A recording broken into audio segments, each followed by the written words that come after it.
Hello, my friends. Welcome to The Movement with Dan Unitas. Today I'm going to be doing a movie gush on the movie Parasite. It came out in 2019. And this is a few years old at this point. Anyways, these movie gushes are basically, I really love movies. I really love talking about movies. I really love analyzing movies and getting to the just kind of the nuance and messaging behind, subliminal messages behind movies, just kind of talking about the artistic choices and like things of that. So yeah, I'm just going to dive in. This movie, again, came out in 2019, so it's a few years old, but fantastic movie and very interesting. So yeah, I'm going to be playing the trailer on a loop here or whatever. But basically, to give you some context into the movie involves like a family that is poor. They live in the like a basement level, like a below street level apartment, and they live kind of in like it's bug infested. And then there's like a scene where there's a fumigator that's going around to like fumigate the streets and kill bugs. And then the dad says like, leave the windows open, let the fumes come into our home so that it can kill all the bugs. We'll get free fumigation. So the movie is very absurd in the sense that there's just a lot of absurd things that's happening in the movie. And it's kind of like I think people have like called it like a dark comedy or whatever, and it certainly has like elements that are, I thought, the movie's certainly very entertaining in my opinion, and it does a lot with a little. For instance, like most of the movie takes place in this just take a step back. There's a poor family, and then there's ultimately this like uber rich family with a husband and wife and two kids. And effectively, I guess that mirrors exactly like the in a lot of regards, it mirrors the poor family. So it's kind of constantly like contrasting. Like the poor family and the rich family has a lot to say about their dynamics and their kind of like love for each other and like the interplay between that. And societally, I think it has a lot of commentary just on like people's values and the differences between rich people and poor people and the lives that they live. But at the same time, I think this is like a Korean filmmaker. I think that this film was done in America, it would be. I feel like America has a lot of this kind of self-deprecating way of kind of addressing. Hollywood has this kind of very liberal bent, and it's has a lot to say in admonishing people that are rich and people that are vacuous and just the kind of like up in their own, getting high on their own supply, as it were, or whatever. So I think, Hollywood makes movies that are very, there's a lot of lampooning of like people that are just like rich and out of touch. But it's just, for me, it's just, again, it's just a lot of times it feels like another lecture. I think this movie definitely lampoons the rich family in a lot of like subtle ways. But I feel like it comes across as more, for whatever reason, I want to say wholesome and just it's kind of like, it's very enjoyable. There was a time in I think it was like the movie Knives Out. I think it was, and there was like a running bit how all of these wealthy white people were, there's all these murders going on as they're trying to figure out who it is. And then there's like a running through line of joke where all of the people don't know what South American country the maid is from or whatever. So one will say that she's Ecuadorian, one will say she's Peruvian, one will say that's Mexican. So there's kind of like this joke that's running through that's supposed to be like all these rich white people are like racist. And it's like, yeah, I've just heard that so many times. And I get the lecture, the social justice movement kind of like lectures about how, demonization of white people and stuff, to the point where it's just like, yeah, this is not hitting for me. I'm not enjoying this. And of course, lo and behold, all of these rich white people who are in the movie end up being, there's a judgment placed on them that they're bad people, and then like there's somebody that gets this inheritance, and lo and behold, it's the maid that's from South America who has a heart of gold, and it's just very on the nose. And I think for me as a film goer, I'm tired of it. I don't like this constant self-flagellation of white people, this kind of send up and stuff. It's just like, give me a movie that's entertaining that doesn't constantly have to be banging the drum of this like anti-racism type stuff, right? So this movie, I apologize for the quick aside there, the tangent, but this movie, I feel like, again, coming back to it shows a family of four that's poor, and it shows a family of four that's rich, and so it does all this dancing and interplay between the two, and the family, basically the poor people are kind of they're con artists, and they worm their way into this rich family by hook or by crook.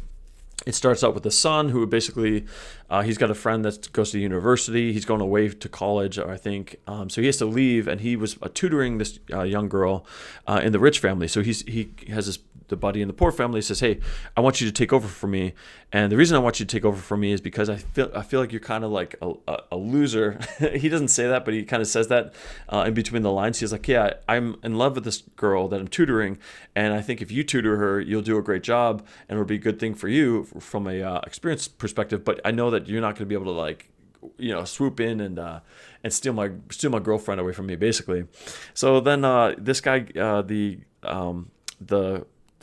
son of the poor family, he's like really nervous about kind of doing it, but then the family kind of gets together, and the sister makes him like a fake resume, fake credentials, and he goes. I do want to say too, like there's a pivotal piece of information here, which is they describe the mom of the rich family as being quite simple, and so she's like a simpleton, and that throughout the movie she's portrayed as that, and it's really, it's really.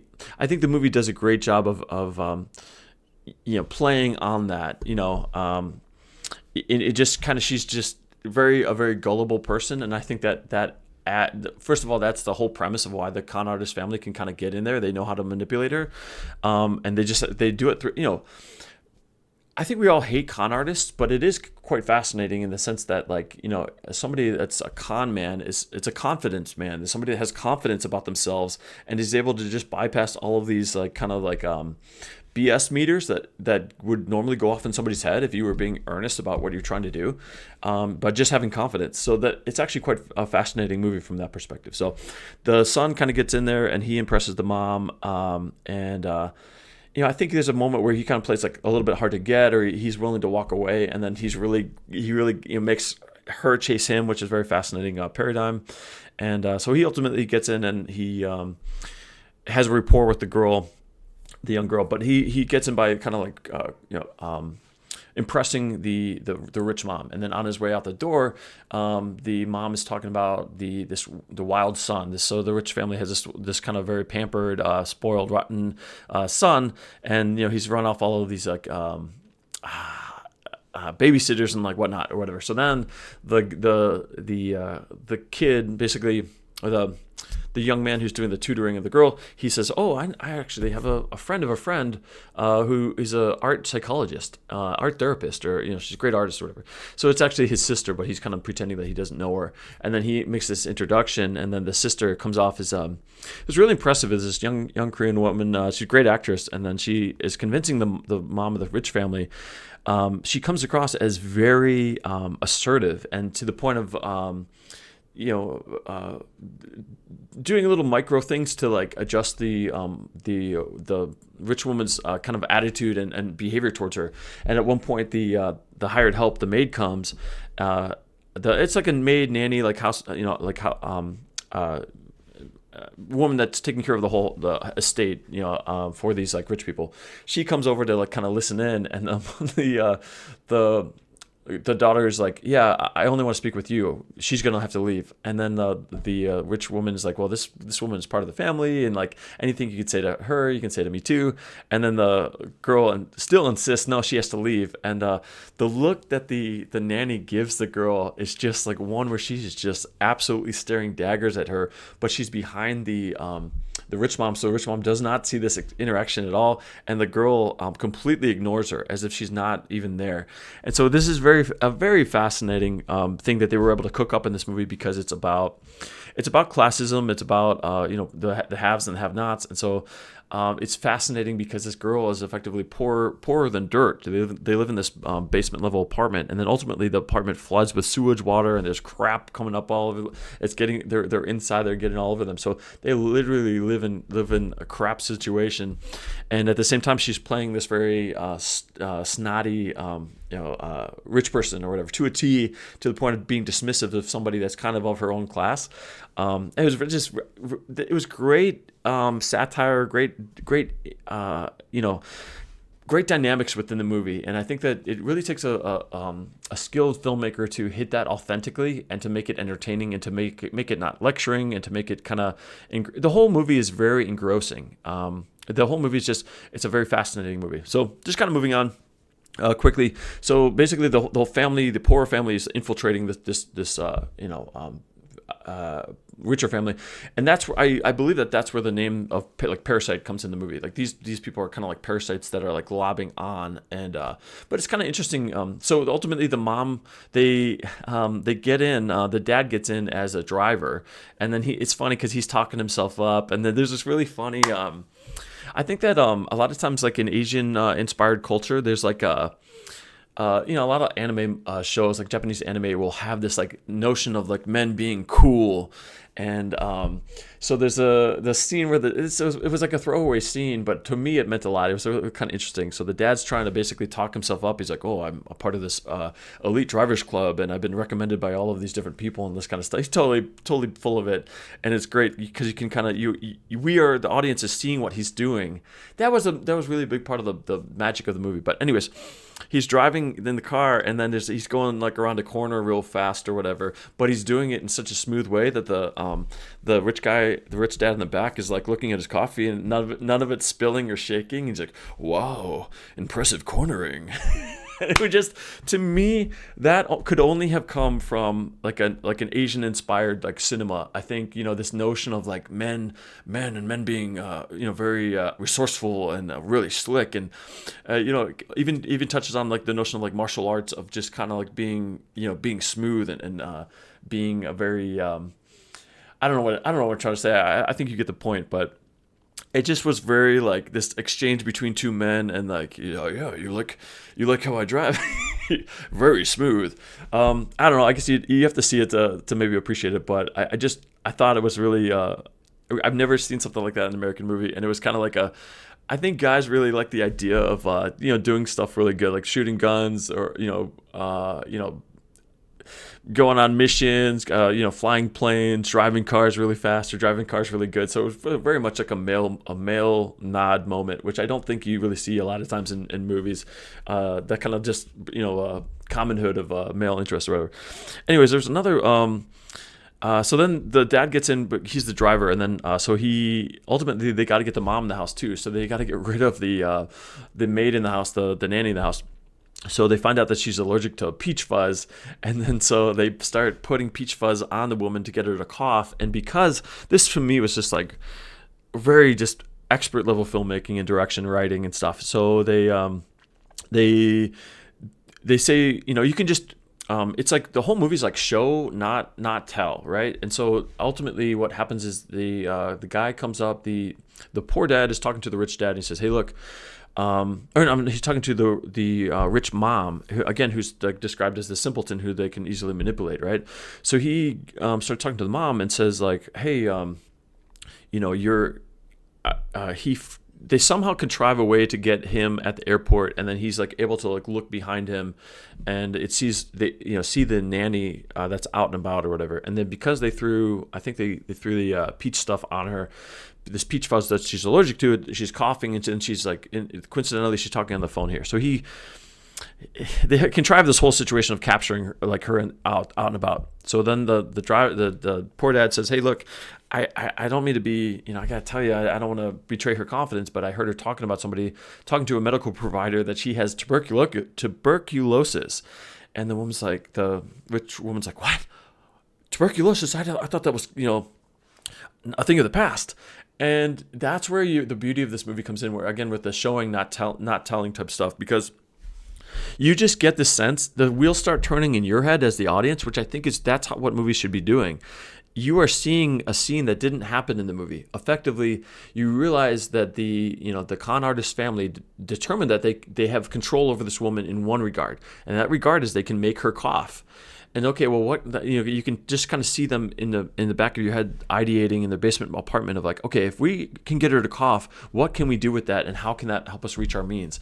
And so they can, you could just devise that. They came up with this plan of like, oh yeah, well, let's say that she has tuberculosis, which obviously you wouldn't want in your house, because then you could get the kids sick and they could potentially die. So it's just really, really brilliant from that regard. So what happens with that is they ultimately they come home and they really hit this woman with the peach fuzz. So she's coughing, like big coughing fit, and then she throws her like a napkin or whatever that she was coughing into the garbage, and so the poor dad goes over and he squirts ketchup on it to make it look like blood.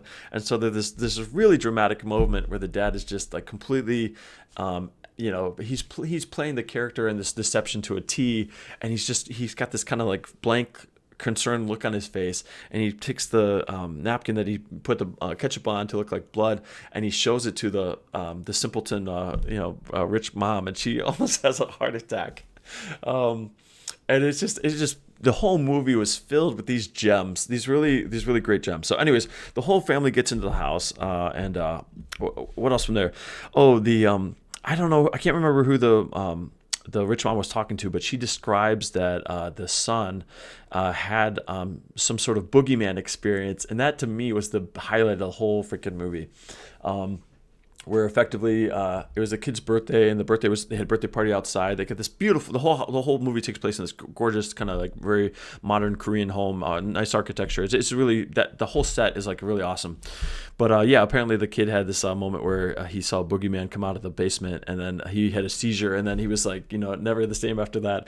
And this mom has this notion that if he has a seizure, he's gonna die within 15 minutes. And to me, to be honest, I don't know that much about people that have seizures, but I don't believe that it's a type of thing where if a person has a seizure, they're dead. They just die. I think that was kind of meant in the movie to kind of showcase the woman's simple attitude and this massive fear of losing her son or whatever. But it's wildly overblown. I think when somebody has a seizure, I think typically like they're shaking and stuff, and you try to put them on their side or whatever so they don't like bite their tongue or swallow their tongue or throw up or choke and throw up. But I think they're generally like just need to be left or whatever, and they'll be all right. I don't know. I don't know why I got on this topic. Anyways, so what else happens in the movie? So,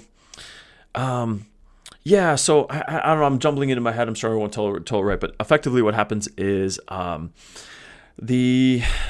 they're in the apartment and stuff, and now they're in the rich person's home, like the whole family is, and they're just honestly they're just getting by. And so it's kind of interesting from that perspective, because they're a con artist family, but they're charging them in advanced rates because they're gullible, but at the same time they're not like, they don't seem to be harming them or be have cruel intentions towards them. There's a bunch of other parts of the movie I missed. It doesn't matter, but so anyways, there is interesting scene I wanted to talk about. So there's a point where, so what happens is the rich family goes away on a camping trip, and then the poor family is like in the house, and they're actually having a party at the house, and they're not supposed to all be there. And nobody knows that this family all knows each other, because they pretended to be that they don't know each other, the poor family.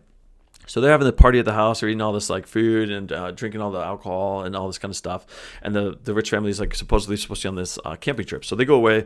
Well, the old nanny comes back, and she's like frantic to get into the house for some reason. And then so they don't understand why, but they get the impression that like this is like something's not right, or they felt under duress to like let the woman in. She comes into the house, and then she runs into the basement, the cellar, and then she is frantically trying to like open this like secret door. Long story short, like she had her husband living in this dungeon type aspect below the house, this like bunker thing. And so when she got fired, she could no longer like come and give food to the guy. This is where the story, in my opinion, goes off the rails quite a bit. Honestly, I think the movie is a masterpiece. I think the movie is an excellent film, but the later part of the movie I really just kind of throw away, because I think it's kind of too out there for me. I think maybe the director is trying to take a big risk, but ultimately for me, it didn't sum up the movie and turn out into this capstone. It was more of this like, okay, I had a really fun time, and then the last 10 minutes are kind of just very kind of bizarre. But because it continues on this like family, or whatever, this like a family that's been like living in the basement or whatever. This is the husband that's been living in the basement.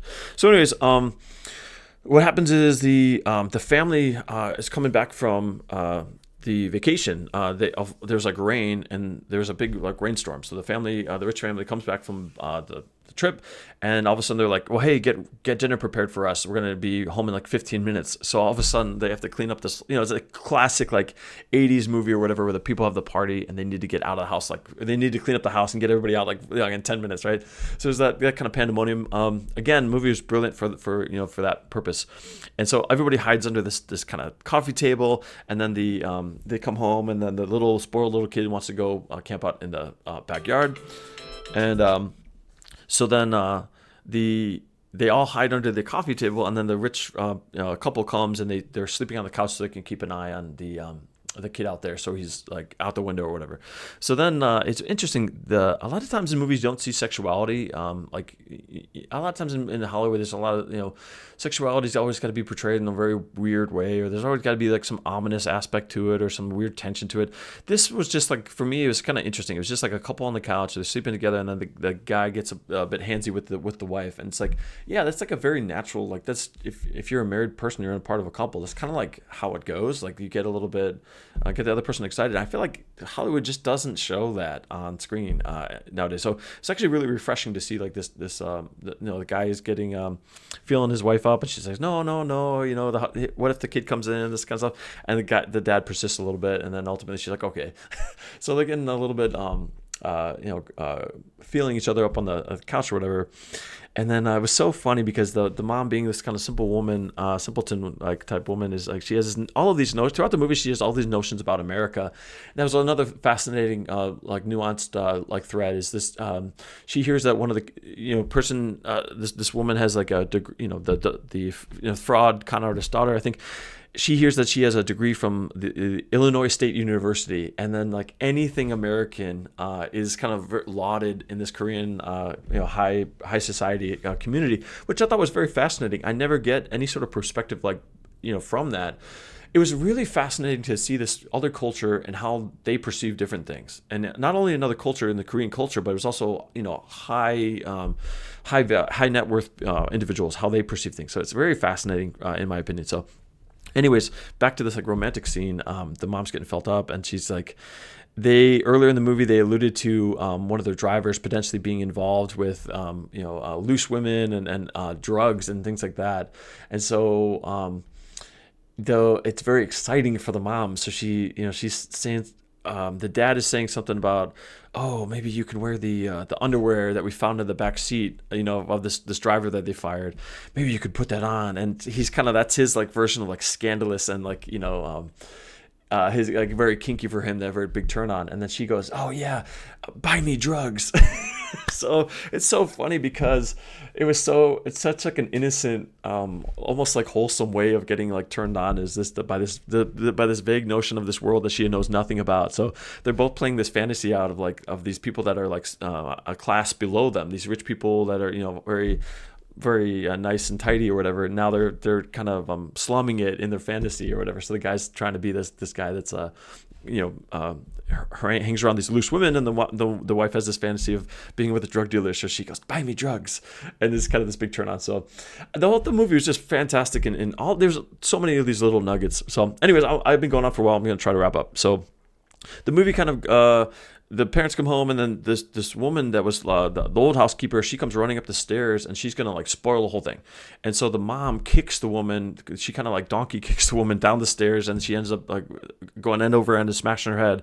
I really don't like to see women get hurt. I really don't like to see violence against women in films. And there's a big like this woman flies down the stairs and crunches her head. This big oomph. I didn't care for that. Care for a lot of the events of the movie after that, and like it's kind of really sad. There's basically what happens is like the poor family realizes that the previous nanny was also like of their same stock, right? They're of the same class, right? So that's the woman wants to make like an appeal. Hey, we're one of the same. We're of this like lower class, so we should be like kin. And she's expecting that they're gonna like play nice and stuff. And ultimately, but the family doesn't want to become undone. So anyways, there's like a blackmail scene and like this and that or whatever that happens. But I'm getting it all out of order. But ultimately, I did understand the nuance and the why that would be interesting. But I just didn't get on board with a lot of the themes that they were presenting were there. So anyways, the end of the movie, just fast forwarding, kind of culminates in this. First of all, the scene that I love the most in this movie had to be the boogeyman scene, where they finally show towards the end of the movie what happened with the little boy and why he got so scared. There's a scene, I can't do it justice. You have to watch the movie, but there's a scene where the boy is getting a late night snack, eating his birthday cake or something like that, and nobody's around. And then all of a sudden at night, that's when the guy locked in the basement would let himself up and like raid the fridge. So you don't, this scene was like a 10-second scene. It was in slow motion, but effectively the little boy's eating cake, by the, it's so funny because he's being like naughty. And so he's in the kitchen eating cake out of the fridge. And then all of a sudden he hears something and he looks and he turns, and then up this, like this, the scene, the kitchen is this beautiful scene. And there's this pitch black, portal, the stairs lead to the basement. And all of a sudden you see this guy's like head pop up, and it's like the craziest looking guy that you've ever seen. He's bald headed and he's got these very yellow jaundiced eyes, and he just like completely nuts coming out of this coming out of the darkness, and that scares the shit out of the kid, and he has this big seizure or whatever, right? So anyways, that to me was one of the most, I love the idea because we were all, it's very relatable because we were all kids and we were all been afraid. So I think this director does a great job of tapping into just he's very human elements, right? Fear, being a child and that type of stuff. And he gives us the boogeyman, and it is just chef's kiss. One of my favorite scenes in the movie by far. So anyways, yeah, just getting towards the end of the movie, again, I did feel like it kind of fell apart at the end. I'm sure a lot of people would debate that. I don't care. It was out there, and like the kid has a big birthday party, and then like the con artist family is there and they're serving, and then there's a moment that's supposed to be really impactful, which I didn't quite get. This is also where the poor people's families' apartment floods with sewage water, and then they have to go to some sort of like live in like a public gym or something like that because of their conditions, right? So anyways, they came out of the worst scenario ever, and then the next scene is the guy wearing the dad is forced to wear like a teepee, and the rich dad is wearing not a teepee, a headdress, and the rich dad is wearing a headdress as well. And so this obsession with Native Americans, and so that the rich boy has or whatever. So they're gonna go like mock attack the mom, and then the spoiled rich kids, who's actually quite a decent kid or whatever. It's just I appreciated that too, because in an American cinema, I feel like they would have made the boy, particularly if he was a boy, they would have made him completely obnoxious, completely beat you over the head with the fact that he's a piece of crap. And they didn't do that at all in this movie. They made the little boy just a little boy that's like, yeah, his family's rich, so he's taking advantage, and he's not a bad kid. It's just that, yeah, he's spoiled for the nature of what it is. So I think there's a huge distinction between American cinema and this film, and how they would have portrayed that. They would have made, in American cinema, they would have made this kid like a total dipshit, a-hole, and really ran with how terrible people are. Whereas this is just, hey, the kid's rich. Oh. So anyways, he's out there, and the whole point, the contrived thing was like the dad and the butler, the driver dad or whatever, the rich dad, poor dad are going to drop, a fake attack the mom, and then the son's going to be the hero or whatever. And the dad is just like, man, I just went through like the worst day yesterday. And I didn't really know fully what they're meant to, like, that scene was meant to represent. But the rich dad is like basically like, hey, I want you to treat this like this is your job, to wear this headdress and kind of be humiliated in this stupid scenario. And it's kind of interesting because these people were conning their way in, and they're making money off this family. But now it's like, this is kind of like a real job. And he's basically feeling a bit humiliated, like his status, because he's a father too. And then so he gets this kind of sinking suspicion that his family and his life doesn't matter as much as this guy's family or whatever. So then all of a sudden, the guy that was living in the basement, his wife had fallen. When she fell down the stairs, she actually died. So he's got an axe to grind. So he comes out, and he comes out with like a weapon or whatever, and he starts. He kills he stabs the poor daughter, and he's slashing at people or whatever. And ultimately, because the rich son sees this guy again, and this guy's again a manifestation of the boogeyman, he immediately goes into this. I don't think he gets stabbed. I can't remember, but he goes into this big. Seizure state, and then all of a sudden the mom's like nuts, it's like, my son's gonna die, oh my god. And so the poor dad comes out, and he's realizing his daughter's stabbed, she's bleeding out. I think also his son actually got attacked by the guy from the basement, so he sees the son being like taken away, and it looks like he's unconscious or whatever.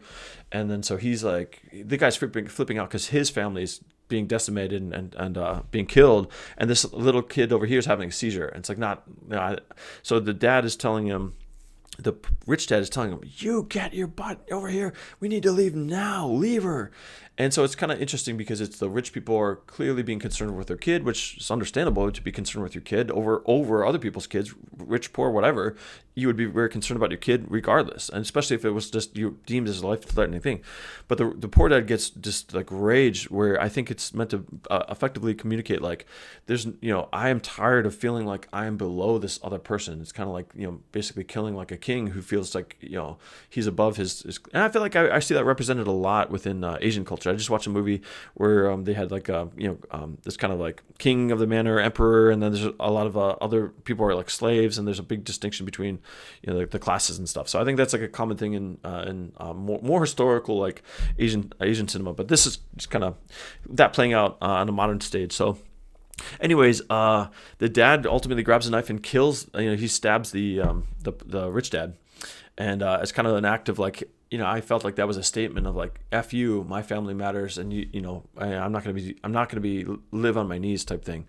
So, anyways, I'll leave it there. I think the end of the movie from there, like what happens with the dad and stuff, I ultimately found like it was not super. Had a lot to say, or really fascinating, but the movie as a whole, I think, is a really. I'll double down on that. I think the movie as a whole is a masterpiece. I think there's so much nuance and character development, and it's all nice because it's all packaged up nicely. There's not a massive cast of characters. There's not a massive locations. There's like 2 locations in the movie: the poor people's apartment, and then also like the rich people's like mansion or whatever.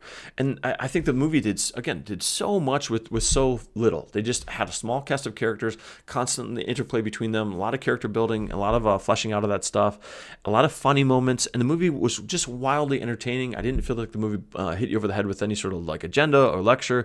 And again, this was contrasting like a poor family versus a rich family, and so to be able to pull that off in a way that's I didn't feel like it coming out of there, feel lectured to, I felt great. That really speaks a lot to the skill and craftsmanship of the filmmakers. It was entertaining, it was funny, and it was engaging. And I think it really brought a lot of stuff that I had not really seen before or had expected out of a movie. And I think that really cuts to the heart of like why we go to see film. Like we want to be entertained, but we also want to see stuff that we haven't seen before.